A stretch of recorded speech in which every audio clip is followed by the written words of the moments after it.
So the proper way to do a Bess test is to slowly, as slowly as you possibly can, but in one smooth stroke, push through this monofilament line, and you should see the scale numbers going up. Nice and slow. They'll go up and continually go up until the line cuts. You'll see guys on YouTube and I've even seen a company that sells a knife sharpener doing it completely wrong, and they go chop. Sharper, but that puts us right here into the crazy sharp category. All right, so let's compare it against this kitchen knife. 172, yeah, that's very, very sharp. 1, 2, 80 freaking 2. We improved from a full 100 points and went all the way to insane sharp. I mean, let's just go have fun, huh? This is butter, dude. And then you get these ridiculous scores with a knife. Try and claim that their knife sharpener is razor sharp, and it's just a complete joke because they're not using this device properly. And if used properly, this thing can tell you lots of great information.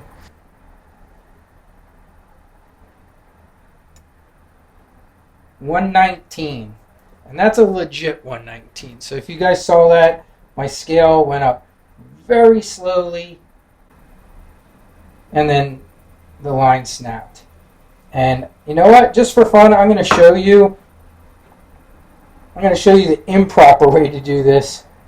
And so if you guys, so you'll see when you see these videos of people doing it incorrectly, and why it's not accurate. It doesn't give good information if you go too quickly. Alright, so let's zero that out.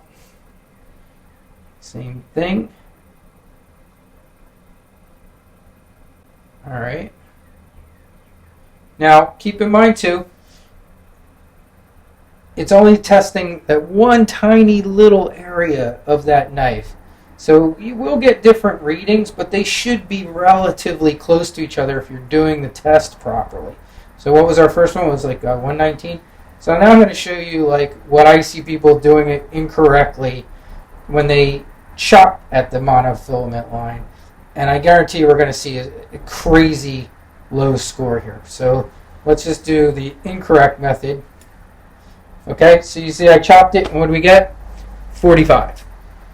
And this knife is not a 45. It is super sharp. It is even razor sharp, because anything under 150 is in the razor category, but it is not a 45.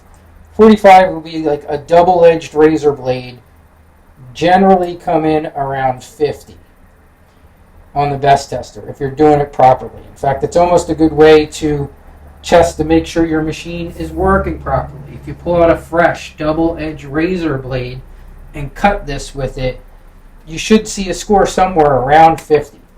Now let's do this properly again.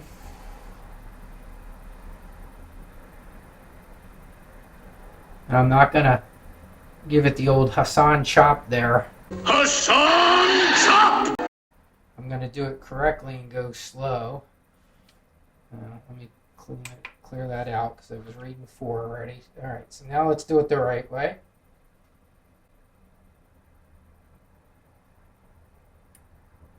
$106. Alright, so you can see that's very close to what our first score was, which was nowhere near 45, but we have 2 scores when the test is done properly that are very close to each other, and that's the proper way to do a Bess test. Alright gang, have a great day. So in closing on this video, I just want to say a couple things. One, I don't know anything about their particular product and how well it works. So if you recognize that small little clip that I showed, keep in mind, I have not tested their product. I don't know whether it's a good product or whether it's a bad product. But I will say this, myself, and so have several other professional sharpeners, reached out to them and commented and sent them messages to let them know you are improperly using the Bess tester. So, unfortunately, the reaction to that has been nothing. And I follow them, and in my feed every day I see more videos, and in several of them they still continue to improperly use the tester, which makes their claims of how great this particular sharpener is impossible to substantiate from the videos that they're showing. So, if you want to send me one, you're more than welcome to. I'll be happy to test it for you. I will be happy to review it for you, and I will even do your best tests for you properly, and we'll see how well it performs. And if it performs great, I'll give you a good review.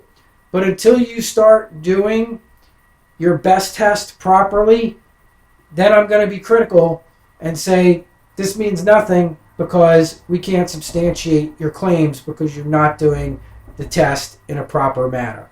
As you can see from the video that I just showed, if you don't do it right, it completely skews the results. And that's it. Just wanted to get that out there because I see it just way too much, and I've actually had people ask about this product, and all I can say is I can't say whether it's good or bad because the testing that they use to show doesn't show a whole lot about how great the product works. And that's all. Have a great weekend, everybody, and I'll catch you later. Stay sharp.